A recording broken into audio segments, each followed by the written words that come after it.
कई राइटर्स ने इसका ह्यूमर नहीं समझा कि इसमें क्या कहना चाहता है, और एक्चुअली ये कॉमेडी नहीं है, ये सटायर है और बहुत इसमें एंगर है। तो इस एंगर से मैं यूँ परिचित था कि मैं स्कूल डेज से ही मैं कहानी वगैरह लिखा करता था, और मैं बहुत बड़ा फ़ैन था हरिशंकर परसाई का।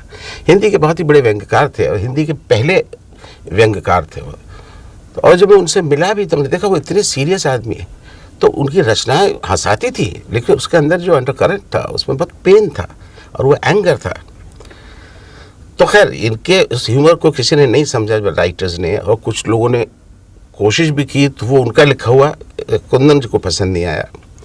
तब फिर शायद रवि बासवानी ने इनको सजेस्ट किया कि वो विधु विनोद ने इनको सजेस्ट किया कि दिल्ली में रंजीत है, वो उसके पास जाओ, वो लिख सकता है। तो उन दिनों फ़ोन वोन तो होते नहीं थे, तो मेरे पास कुंदन की चिट्ठी आई और फिर ये हुआ कि अच्छा, मैंने कहा ठीक है तुम आ जाओ। मेरी एक शर्त ये थी सिर्फ कि अगर मुझे अच्छा लगेगा तो मैं लिखूँगा। तो कुंदन फिर दिल्ली आए, और मैंने सतीश कौशिक को भी बुला रखा था। सतीश उस थिएटर में मेरा असिस्टेंट था, और इतना मैंने उसको डिस्कवर किया हुआ था कि वो ह्यूमर में बहुत ही अच्छा बाउंसिंग बोर्ड है, और आप एक बात बोलो तो 4 बात उसमें ऐड कर देता है। तो उसको मैंने बुला लिया था, उसको नहीं बताया क्योंकि मेरे दिमाग में क्या है। और तो कुंदन जी आए, और हम लोग, मेरे छोटा सा भाई कॉलेज लेन में घर था। घर क्या था, वो एक स्टोर रूम था, आंगन था। तो सर्दियों के दिन थे तो हम बाहर आंगन में बैठे थे मूढ़े पे, और मेरी वाइफ खाना भी बना रही थी, खा रहे थे। तो मैंने कहा चलो शुरू करो। तो इन्होंने कहानी शुरू की, अपनी स्क्रिप्ट शुरू की, और मैं टहलता हुआ सुन रहा था। इंटरवल तक आके ही मैंने कहा मैं लिख रहा हूँ।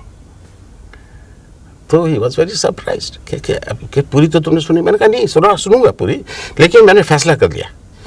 तो उस वक्त मैंने कहा कि हाँ मैं लिख रहा हूँ, और मैंने कहा कि अच्छा अगर मेरे साथ कोई और 2 लोग मिलके लिखें तो कुंदन ने एक मिनट पॉज दिया, कहने नहीं मुझे कोई एतराज़ नहीं है, लेकिन पेमेंट तो वही है।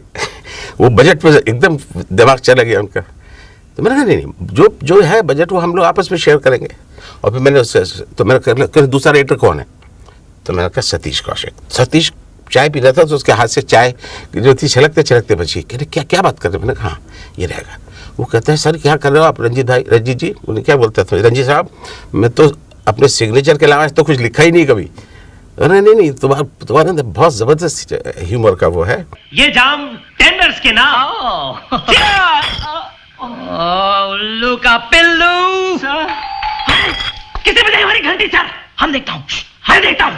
नहीं मैं देखता हूँ। ये कॉमेडी है, बहुत ही कॉमेडी है।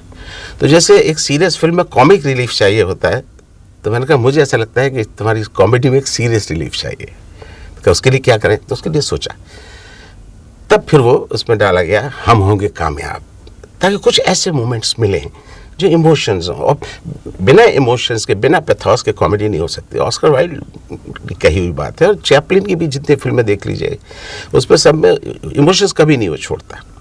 तो इस तरह से फिर उसमें इमोशंस आए।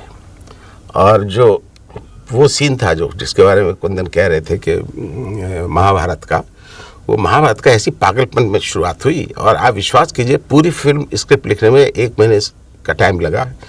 वो सीन लिखने में शायद हमें 2 या 3 घंटे लगे।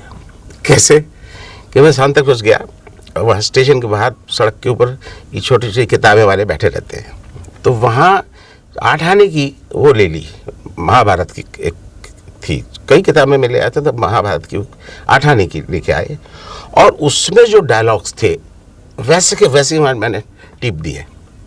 बस उसमें फ़र्क ये है कि उनका पंच कहाँ है। जय हो ऐसी सती की जय हो। धर्मराज अगर तुम आज्ञा दो तो मैं इसकी जुबान खींच के लूं। अबे शांत कर्णधारी भीम शांत। अरे दूसरा एक्टर कौन आ गया? दुर्योधन यार क्या कर रहे हो?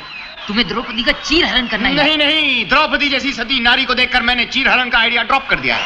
कुंदन जो था बहुत इनसिक्योर था, और उनको लगता था उनकी पहली फिल्म है तो कहीं छोटी न रह जाए। मुझे थिएटर का एक्सपीरियंस था, मैंने बहुत थिएटर किया हुआ था, तो मैं ये कहता था कि नहीं इतना काफ़ी है, नहीं और लिख। अब मजबूरन लिखना पड़ता था। तो जो स्क्रिप्ट एक्चुअली लिखी गई है वो कम से कम 4 घंटे की है, और जो इन्होंने शूट की शायद वो 3 घंटे की, और उसको एडिट करके 2 घंटे 20 मिनट में। तो बाद में तकलीफ भी होती है कि वो सीन्स जो लिखे जाते हैं, एक बात उनका जो है एक ऑर्गेनिक उसका विकास होता है।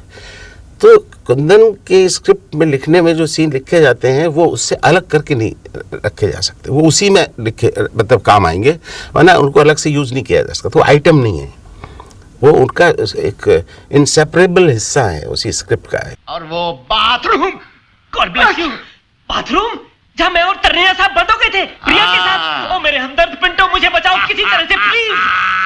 हे, ठहरो, मेरे कमरे में कोई है जो हमारी बातें सुन रहा है। कौन है? बाहर निकालो उसे, बाहर निकालो। This is supposed to be a private call.